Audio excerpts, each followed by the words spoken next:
All right, you email tech nerds, this one is for you. I'm going to break down exactly how sending works on an infrastructure level so you get an understanding behind your deliverability, your scores, your spam scores, or whatever you want to call it, that gives you peace of mind.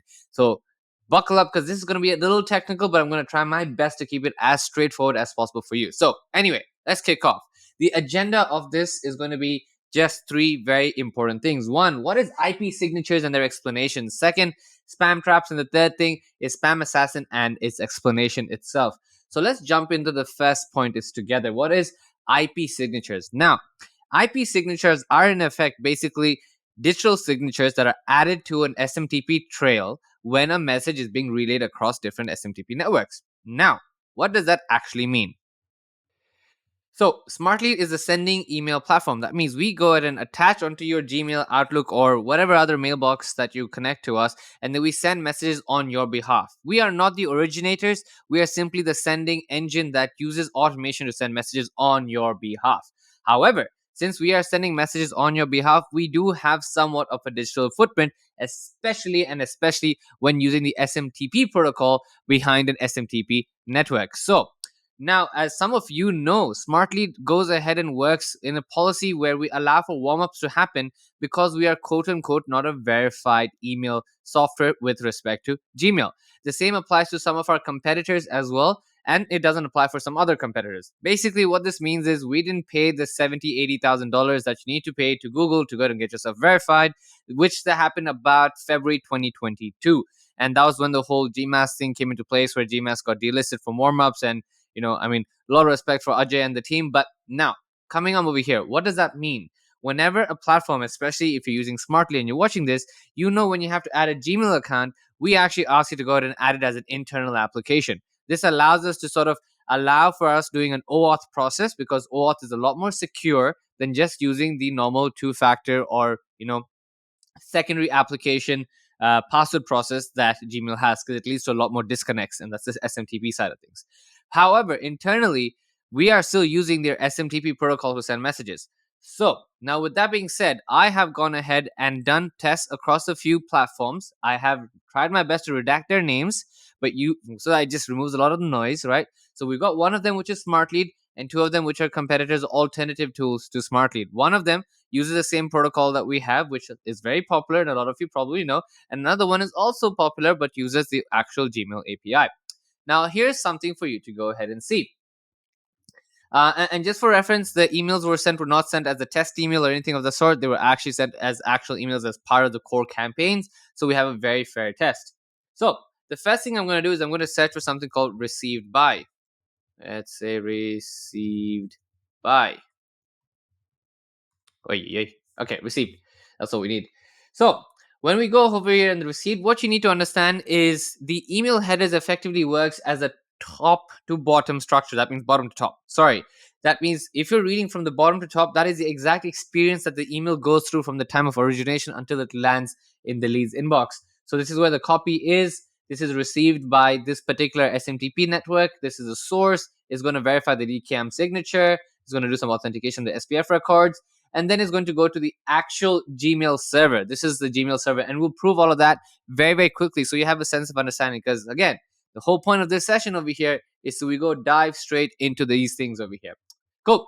So once that ends up happening, we also have return path. The return path is if you got like a separate IP or reply to address, that's over there. And then finally, we've gotten ahead and have some more signatures and who it's actually received by, which is my personal email account. Alrighty, so what I'm actually going to do, like I said, is I'm going to copy that IP address and pop it in here just to show you that this is, in the end, this is the signature that matters. This is where the message is being sent from, right?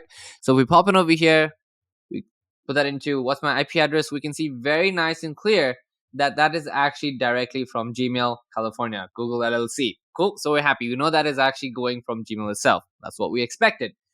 Now comes the question of, all right, what exactly does received from over here actually mean? It's an interesting one because this platform, I actually don't know why they have this named unknown by Gmail API. It should probably not be this. It may be something they're fixing. But they are using the Gmail API, which means they're actual registered business to Google's actual protocol, which is why if you use their product, you click on add your Gmail account, you need to go ahead and do the internal office account and all that kind of jazz is pretty much click and done, etc. And which is why they actually have a separate warming service completely as a separate brand, because of the fact that that separate warming service, if you want to add it there, you need to do these fun jazz stuff, but the main one, the sending platform, you don't. So yeah.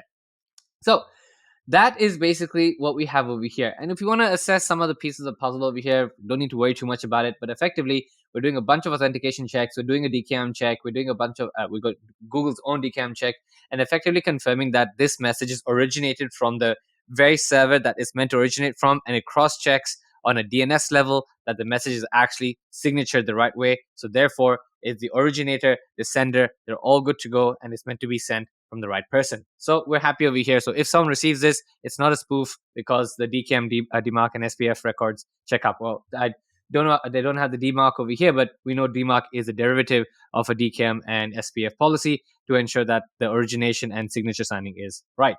Now let's go ahead and look at another platform over here. The other platform, as I've gone ahead and done, is I've actually redacted the message ID so that we don't get into dilly-dallying of who exactly this belongs to. So what we've done over here again is, if you go ahead and see, so I've done the redacting feed over here. So just for reference, so you're asking, hey V, how do you do that? I just went ahead and console log search for it and then just edited the copy so that no one sees. But anyway, moving on.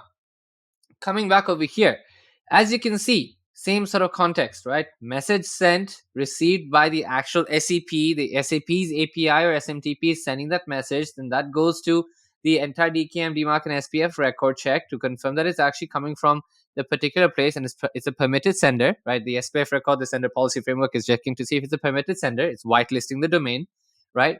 And then it's received by the person who's actually meant to receive it, and then the authentication check, blah, blah, blah, and we're all good.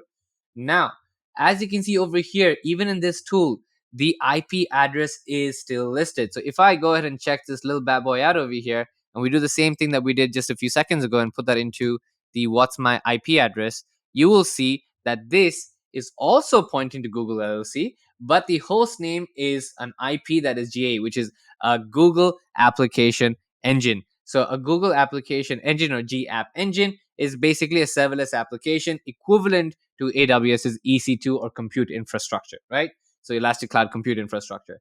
So all this is just basically, this particular platform uses GCP or Google Console to go ahead and have and host their infrastructure. And as a result, the GAE is basically what's being used to send out messages. It works really well because you have a bunch of IPs and spin rotations and all that stuff that you can do, which works really well for you. Cool. So now comes to the third part, which is Smart Lead. So even guess what, on Smart Lead side as well, same sort of process from the bottom all the way to the top. And over here, obviously, I'm not hiding my message IDs and stuff because we know it's ours. You have message IDs as SW, and you go all the way to the top. You see everything that has to be seen. But along with this comes something that is very interesting for you to go ahead and understand. Similar to the previous two platforms, which did also expose, we also have gone ahead and done that. We haven't done it. We have no choice because that is part of the internet's protocol. And I'll jump into that very, very quickly because I have to go ahead and share that with you. Now, if you go ahead and do this over here and pop that little IP address, which is the IP address that is, triggering the message. Now, this IP will change every time. If you do this on Smartly, you check this again, every single message, the IP will change. And that is the unique value of the product, which I will not reveal, but that is how it works. So over here, you can see that particular compute is sitting in Germany. Cool. So then once what's going what's going to happen is I'm going to go all the way to the top over here and see, okay, what's the actual trigger point for when the message is actually being sent, right? Where is it actually being sent from? And that's going to be that same IP that I pointed out over here, as well as over here. It's the same one. You don't even need to, I don't even need to search for it. It's the same thing. That's Google's IP address, right? But just for the sake of doing this in this video, I'm going to do it anyway. You're going to see that that's coming from Google. So in the end, your messages are always sent from Google's own server, or TLDR, they're sent from your own SMTP's service and server. They are not sent from any of these SAPs. Whatever the delivery people are telling you, that's not, it's sent from the SMTP itself. That is what decides and defines the ultimate value and the ultimate IP reputation of your mailbox and your sending. Yes, the signatures are attached, but that has no negative impact or positive impact. It's all influenced by this little bob at the top. All right. Now comes the question, Why don't you just remove this, right? You should be able to remove this. That is not correct for you. How did you go and add this in, right? That's what you'll have some SMTP platforms have you tell people in the chat support. Now, for that, I have a quick little answer for you. So, so as per RFC 5321 for SMTP protocol sending, it is very clear. We'll read this together. When forwarding a message in or out of the internet environment, a gateway must prepend the received line, but it must not alter it in any way. That line is already in the header section. So it's literally part of the standards of any SMTP network that is going to go ahead and send messages, where any relayed message will append into the journey of the email. So the receiver in the end knows the journey of the pathway the email took to get all the way to itself. And that is part of the process. We can force ourselves to try to remove it, but it is meant to be there. That is the protocol. That is the very definition of a relay network that goes ahead and sends messages through. Now, you might go ahead and say, you can go ahead and remove it. Yes, you can, but that is not the right thing to do. You can go wrong, and some people will actually reject it because when they'll start doing cross reverse IP reverse checks, they'll realize that the originator and the sender are two different points. The message is actually not originating from the SMTP account. Sorry, it's not originating from the Gmail account over here, which is this little guy. It's not actually coming from here, but it's actually signed from here itself. And that disconnect will actually significantly boost up your spam score. Now comes the second question. Hey, what if I actually do this on Outlook? When I do this on Outlook, I actually don't have my received header showing the IP addresses. You're right. It won't show up on Outlook because with Outlook, we're using Outlook's API. We're not using the actual SMTP engine behind Outlook to send the message. In fact, everything uses SMTP. You're correct. That's not wrong.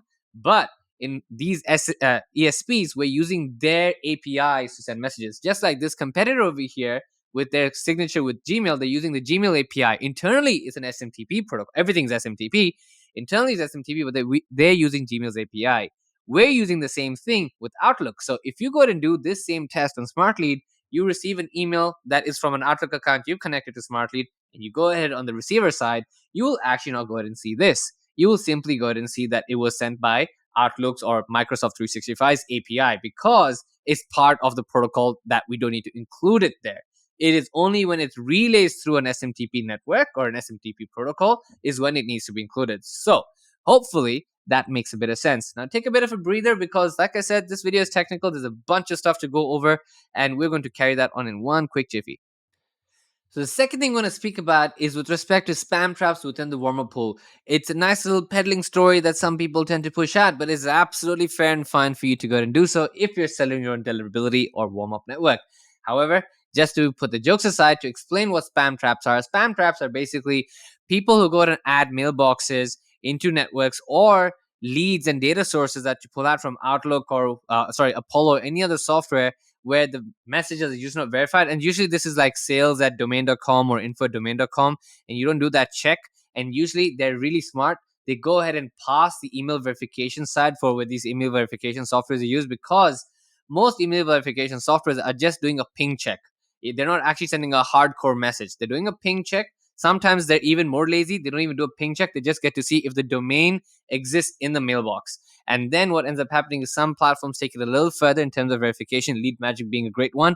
And they actually go ahead and do a hard check to confirm if the mailbox actually exists in the domain. The MX records are checked up. There's actually abilities for it to receive messages.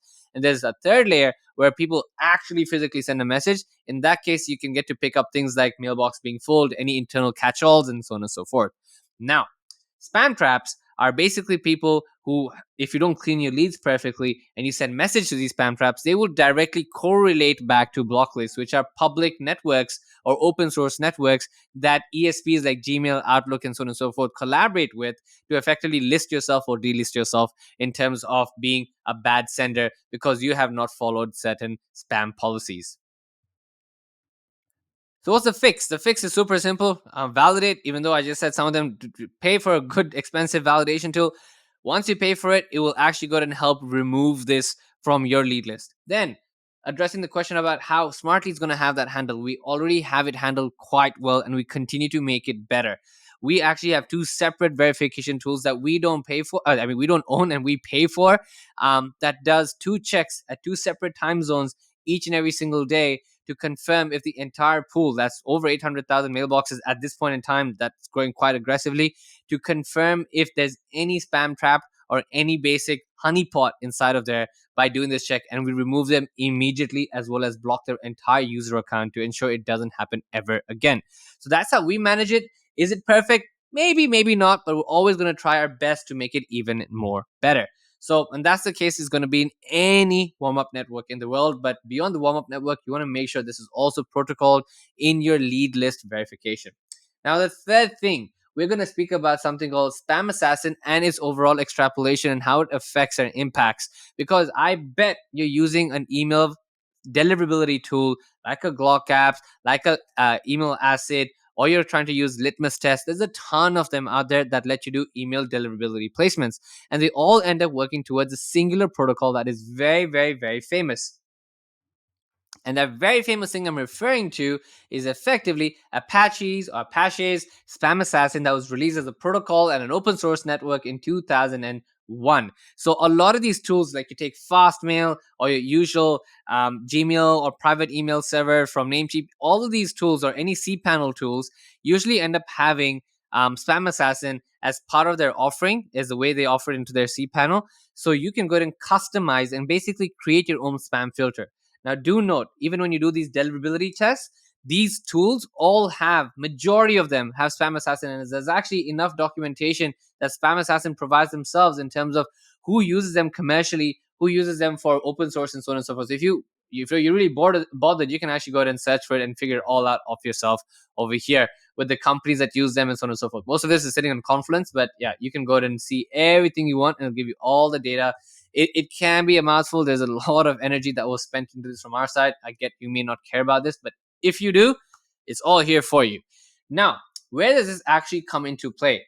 Now, what is the goal of Spam Assassin? Spam Assassin effectively is used, like I said, by these other platforms to emulate the experience very similar to Gmail's own spam policy. Now, Gmail spam network or spam detection protocol is completely black box. No one knows it. No one ever will know it. It's very similar to how complex Google's own ranking algorithm works. No one knows, but we're all doing our best guesses.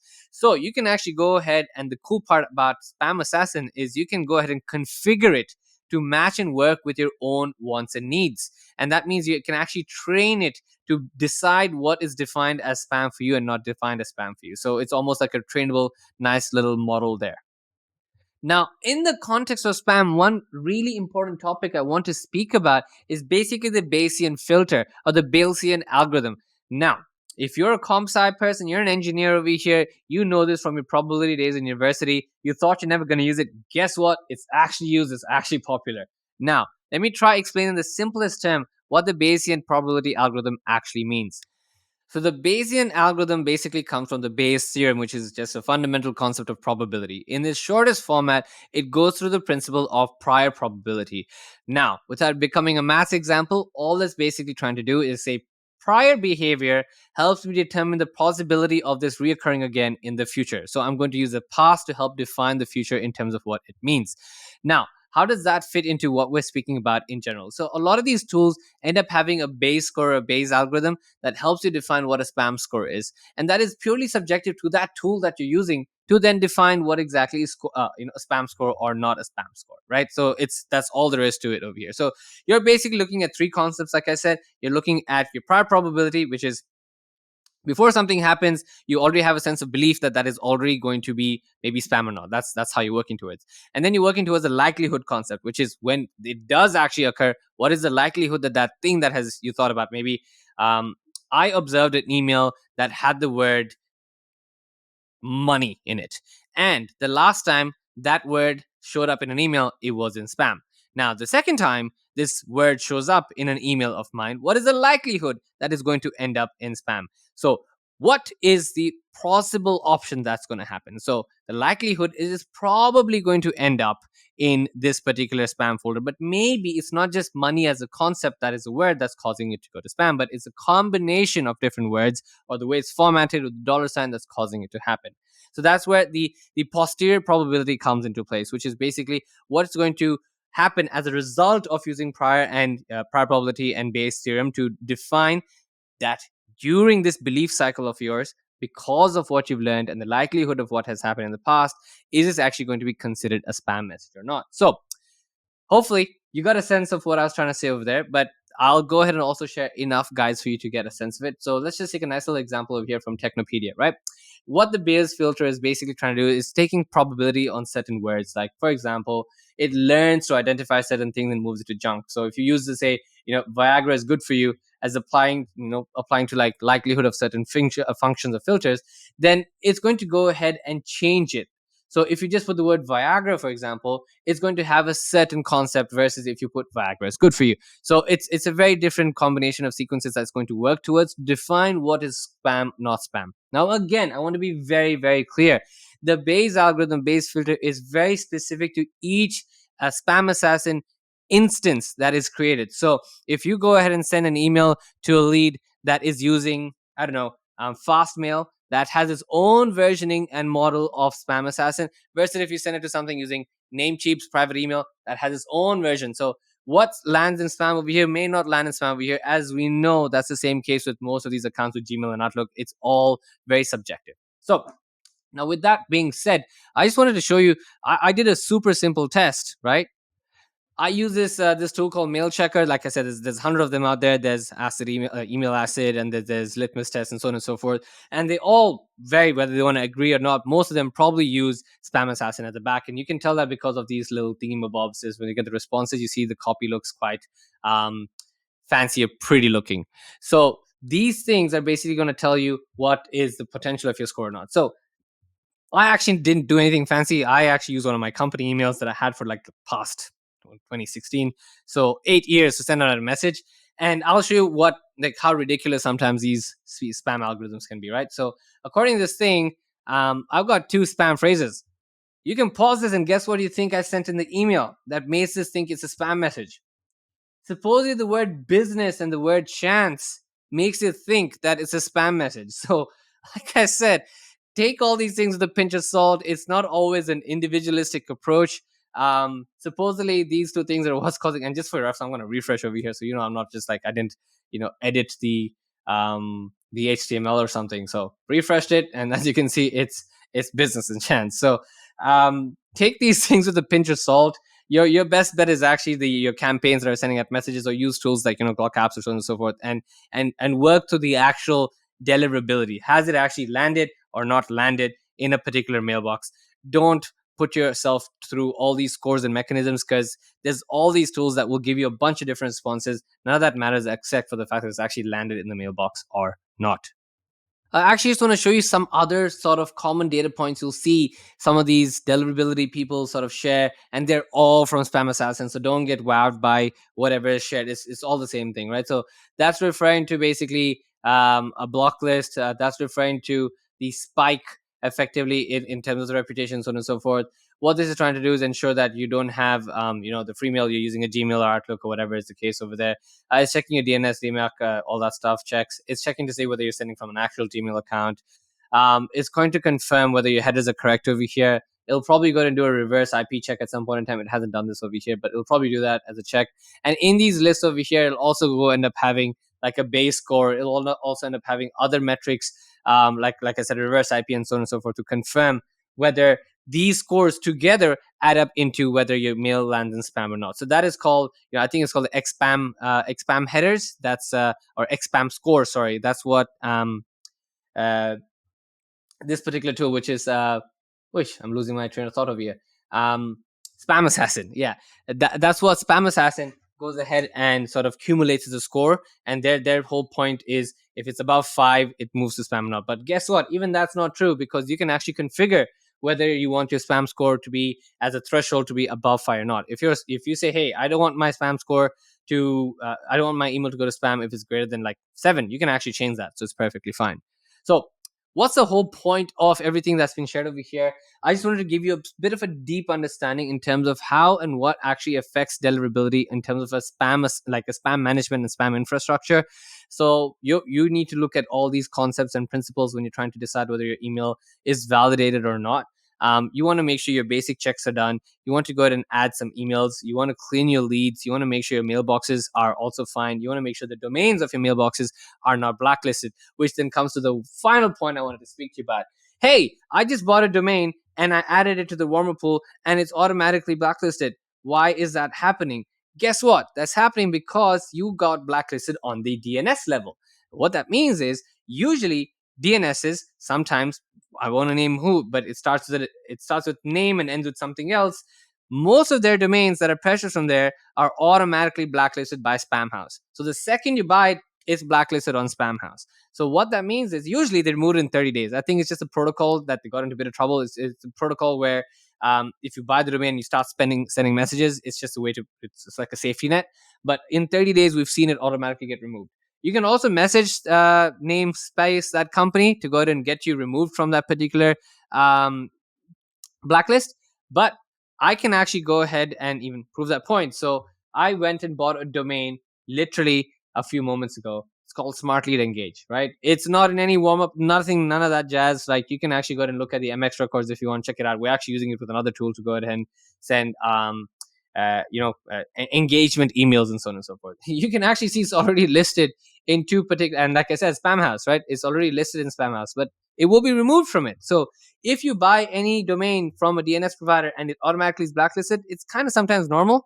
You just need to go and ask them to remove it, and that's part of the entire warm up process to make sure you get removed from that and so on and so forth. So I hope this makes sense. I know it's 26 minutes long. It's definitely a second, but it's important for you to get a gist of the whole jazz behind how spam and marketing actually works in the back end on the technical perspective, as well as how deliverability and relay networks work with respect to improving overall email delivery score. Now, if you like this video, trust me, you got another massive one coming your way with respect to how the entire warm-up infrastructure and the warm-up network on SmartLead works. You might learn a thing or two and you might understand how we manage such a massive scale and still give the best deliverability in the world. Thank you and have a fabulous day.